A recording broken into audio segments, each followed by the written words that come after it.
So normative theories are about those theories that prescribe rather than describe, prescribe how media systems should function according to the reigning socio-political regime. So it's the system that defines the function of the media. And as you will follow with me, I will show you like differences, and you will understand clearly, and maybe this will help you situate the Moroccan media system, to which category it belongs, in fact.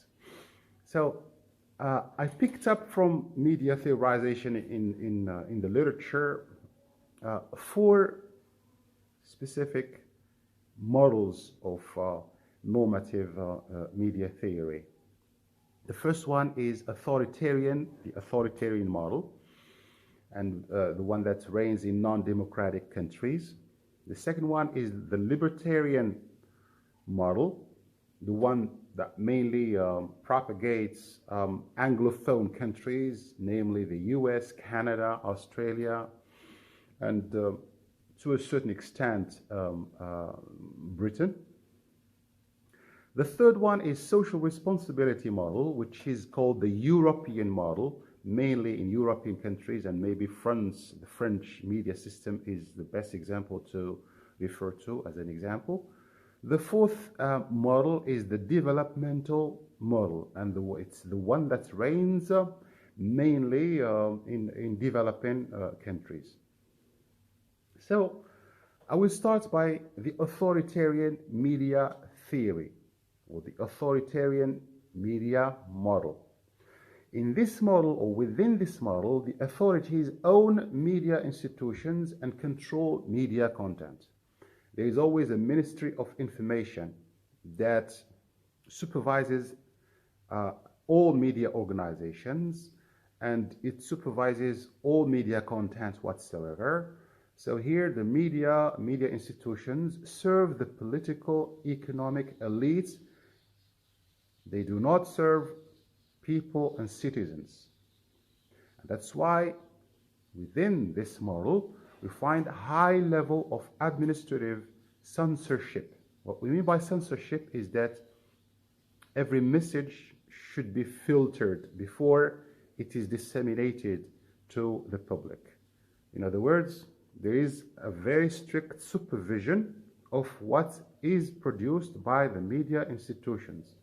And that's why within this model, media institutions cannot transgress the dictations and the directives that come to them from the top, that is from the political system in general.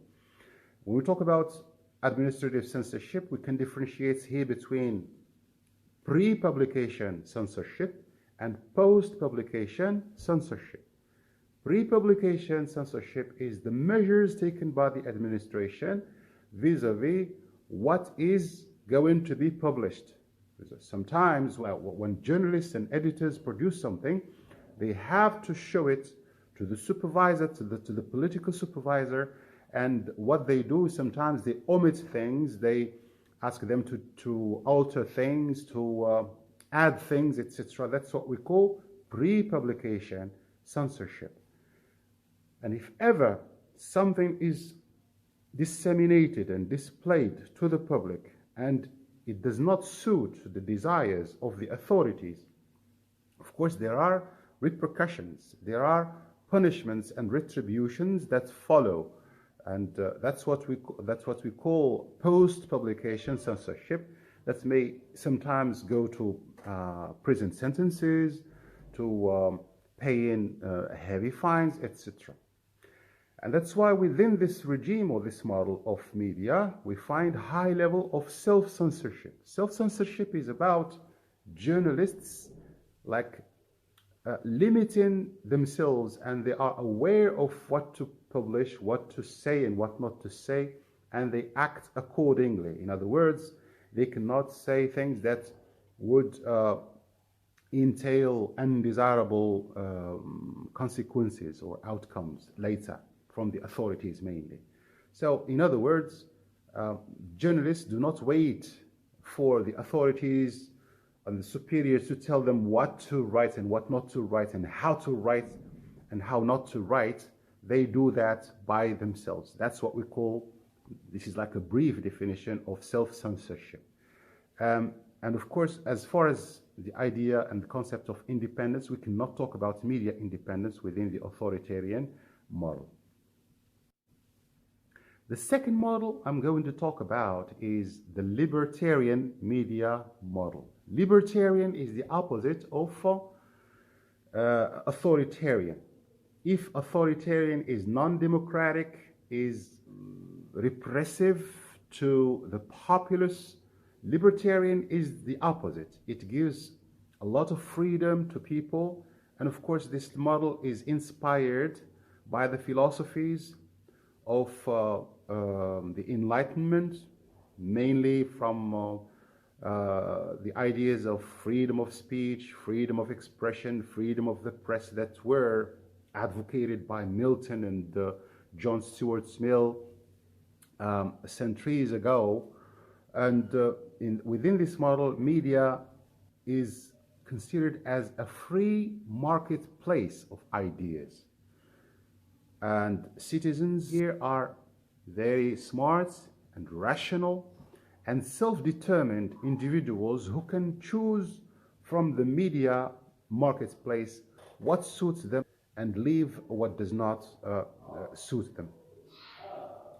Within this model, the government has no control whatsoever on the media. And of course, this maybe the best example to refer to is the First Amendment of the American Constitution. And what does this First Amendment say? Literally, it says, Congress shall make no law abridging the freedom of speech or of the press. The government does not have the right to restrict freedom of the press and freedom of the media. Journalists and editors can say whatever they want. And that's why within this media system, we have low level of censorship and low level of self-censorship. Remember, I explained the two words before. Further than that, the government itself is most of the time subjected to media criticism. So the media may attack governmental declarations, policies, and so on. And what we're talking about here is a representation of what we call the media as watchdog. The watchdog is the agent that supervises politicians and watches their behavior and reports sometimes their misbehavior or their mistakes to the general public. So the media as watchdog serves citizens, not politicians. Not like in the authoritarian regime or the authoritarian model of media function. I will move to talk about the third model, which is social responsibility theory.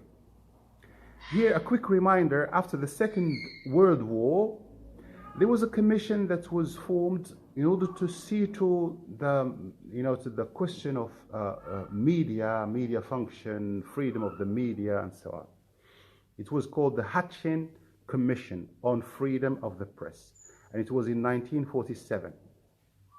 Within this commission, there were two poles. In fact, they were very contentious, and they did not agree on what model to follow. Is it the authoritarian model or the libertarian model? Remembering examples of authoritarianism were derived from the infamous experience of the Nazis and Hitler and Goebbels as the minister of propaganda, and how they framed a very authoritarian model of media function.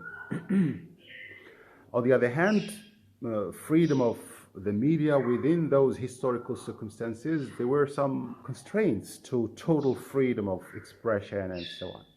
Because after all, the whole of Europe and the world in general was trying to rebuild itself after the devastating Second World War. This debate between these two poles within this commission came out with a proposition that was the social responsibility model, which was kind of middle ground solution. Within this framework, the media should perform obligations towards society, hence the word social responsibility. So here the media is questionable, is accountable towards society and citizens more than towards politicians and political centers. In other words, the media has to provide information that is true, that is accurate, that is objective, that is balanced to the citizens. But this freedom of the media is a little restricted. Of course, it is restricted socially speaking. The media, for example, should not and cannot disrespect privacies, individual privacies or institutional privacies. They cannot also disrupt and disturb social harmony. What kind of freedom are we talking about here? It is freedom with responsibilities. It is freedoms with limits. Not like the libertarian model that is just absolute, total freedom, no limits whatsoever. So here the media represent citizens, not politicians, as I said before.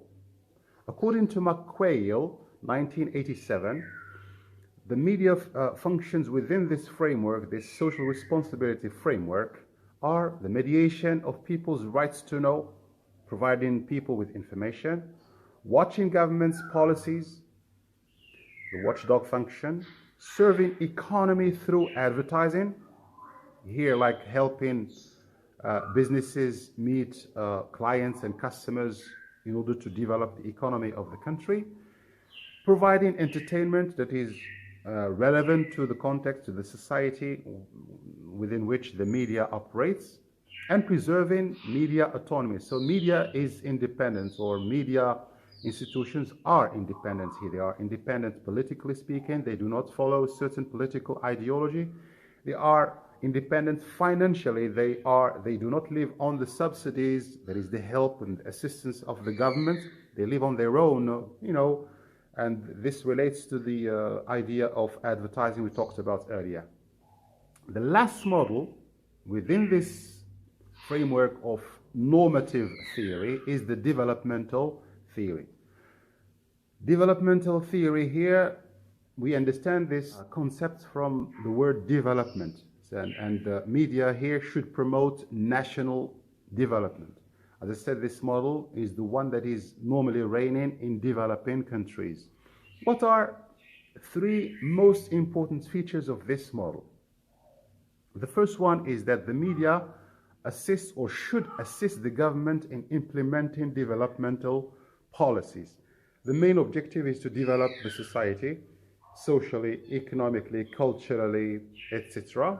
So the media here should assist the government in the different governmental policies. Second element is giving priority to national language and culture. And this is something that is particular to this model. The focus is on building what we call national culture, a national identity that is growing, that is developing, and how by highlighting the language spoken by the people and the cultural aspects, the traditions, the customs, etc. The third element, or the third component here, is the state. The state, that is the government, the political establishment, has the right to intervene in media operations in order to control media content and in order to ensure that the media follows the directions of the politicians that are supposed to be developmental. Of course, within this model, the government gives subsidies, that is financial help, to media institutions.